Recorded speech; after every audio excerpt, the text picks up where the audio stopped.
Lalu sebaliknya, ada orang yang malah mendapatkan laknat. Ya. Ada orang yang malah mendapatkan laknat. Siapa mereka? Kita kembali ke surat 33 tadi, ayat 57 dan 58. Kembali ke surat 33, ya. Tadi sudah kita bahas yang 56 tentang sholawat. Lalu kita menuju ke ayat berikutnya tentang laknat. Ayat 57, 58. Silakan. Surat Al-Ahzab.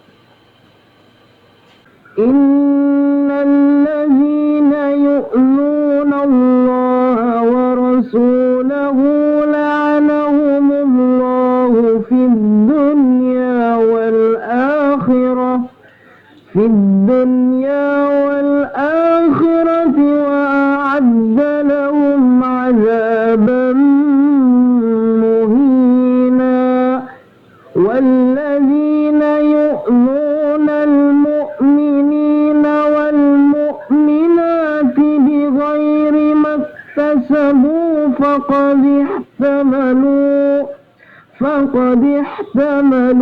buhtanan wa isman mubina. Sadaqallahul azim. A'udzu billahi minasyaitonir rajim. Bismillahirrahmanirrahim. Sesungguhnya terhadap orang-orang yang menyakiti Allah dan Rasul-Nya, Allah akan melaknatnya di dunia dan di akhirat, dan menyediakan azab yang menghinakan bagi mereka. Dan orang-orang yang menyakiti orang-orang mukmin laki-laki dan perempuan tanpa ada kesalahan yang mereka perbuat, maka sungguh mereka telah memikul kebohongan dan dosa yang nyata. Shadaqallahul azim.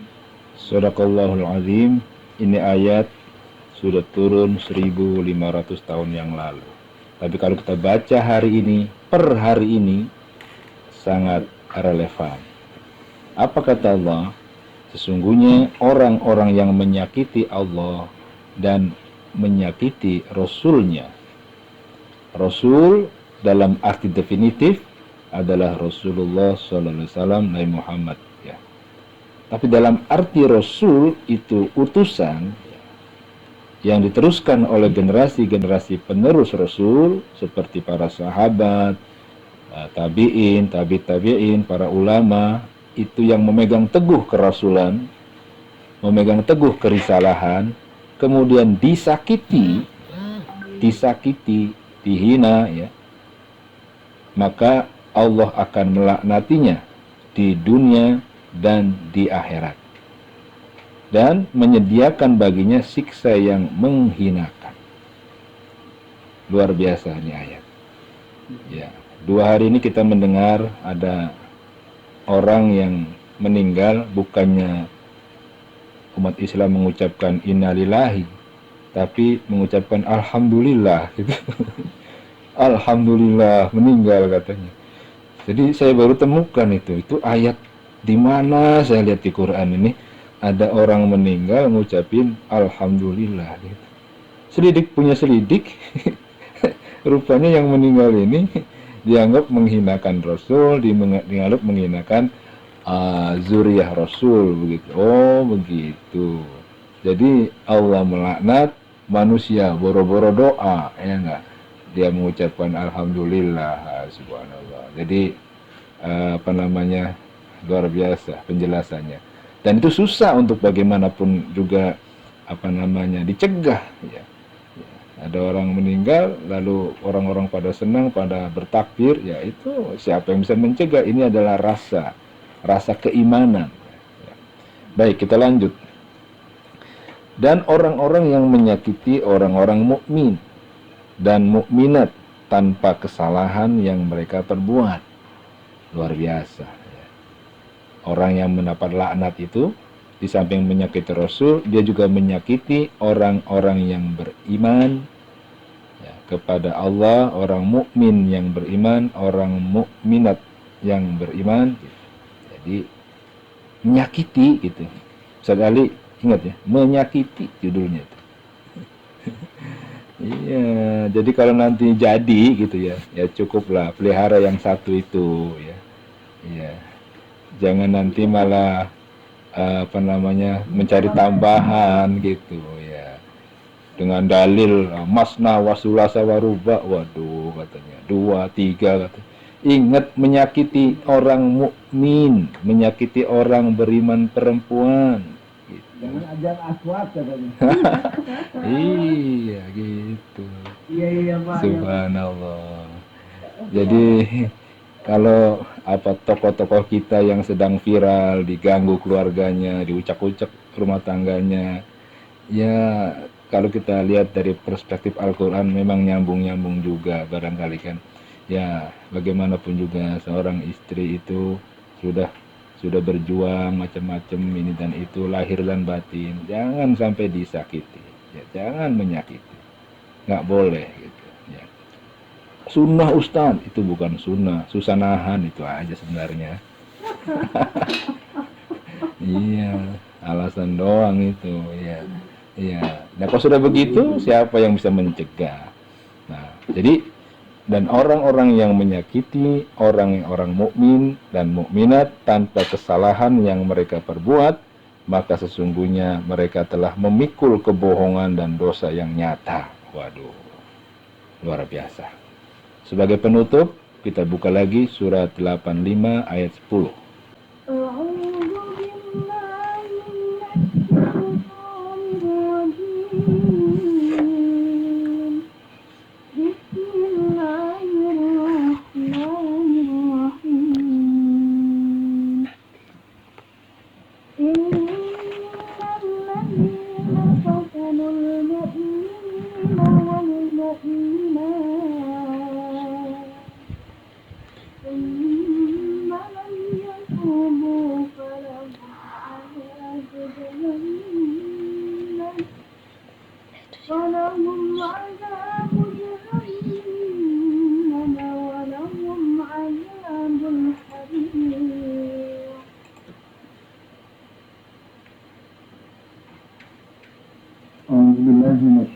Bismillahirrahmanirrahim. Sesungguhnya orang-orang yang mendatangkan cobaan kepada orang-orang mukmin laki-laki dan perempuan, kemudian mereka tidak bertaubat, maka bagi mereka azab jahanam dan bagi mereka azab neraka yang membakar. Shadaqallahu alaihi. Wah, ini lebih tegas lagi kata Allah. Sesungguhnya orang-orang yang mendatangkan cobaan, ya, bagi orang yang beriman laki-laki dan perempuan, maksudnya gara-gara dia tercobai hidupnya jadi susah, gara-gara dia mau berangkat haji ditipu, umroh ditipu, ya sudah jual sawah macam-macam, ya akhirnya dia sengsara gara-gara perlakuan orang-orang itu misalkan. Itu namanya orang yang mendatangkan cobaan bagi orang-orang yang beriman laki-laki dan perempuan, lalu mereka itu nggak bertaubat, ya nggak bertaubat, ya, maka kata Allah bagi mereka itu azab jahanam dan bagi mereka neraka yang membakar. Jadi orang yang beriman ini hati-hati, menyakiti orang beriman itu sama dengan mengundang kemurkaan Allah gitu. Jangan, ya, maka sayangilah orang beriman, sayangi mereka, apalagi sudah beriman, suaranya bagus, ya kayak Yul ini, ya Allah Yul, ini Zulmi nih kalau dengerin tiap hari bisa lurus rambutnya nih Yul. Iya, nggak usah di rebonding itu, ya Allah, menggetarkan menggetarkan hati telinga, subhanallah. Iya, luar biasa memang. Ya, alhamdulillah itu bisa gabung lagi Pak JK, alhamdulillah itu. Iya, kita seperti kehilangan ini kan. Iya. Iya, insya Allah gitu.